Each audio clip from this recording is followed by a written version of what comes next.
L'essence coûte 2 fois plus cher au sein de la zone franc qui rassemble les pays africains utilisant le franc CFA. Par exemple, entre la Centrafrique et le Niger, le prix du litre de super passe de 1050 francs à 499 francs CFA seulement.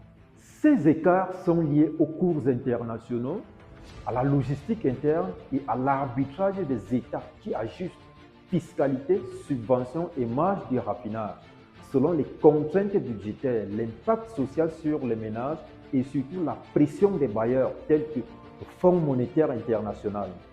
Je suis Mario Zogo, chef de rubrique politique publique à Ecomatin et je vous dis tout. L'essence coûte plus cher en Centrafrique avec 1050 francs CFA le litre. La raison, Bangui qui ne produit pas le pétrole, ne possède aucune raffinerie et est privé d'accès à la mer, préfère plus s'approvisionner depuis d'autres continents que l'Afrique. Chaque litre de carburant est donc importé au terme d'une longue chaîne de logistique, ce qui mécaniquement se répercute sur le litre devenu plus cher. À cela s'ajoute la structure même du marché, l'exclusivité d'importation accordée à un opérateur privé pendant plusieurs années, supprimant toute concurrence. Le Sénégal arrive en deuxième position.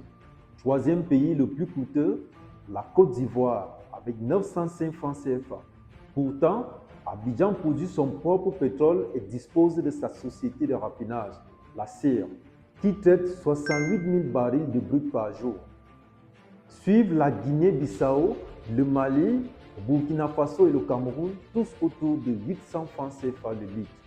Au Congo, au Bénin et au Tchad, le carburant coûte respectivement 775, 725 et 700 francs CFA. Le Togo et la Guinée équatoriale suivent à 680 et 645 francs CFA. Et les moins chers de la zone, sans surprise, le Niger, suivi du Gabon. Leur secret, produire son propre brut et le raffiner localement.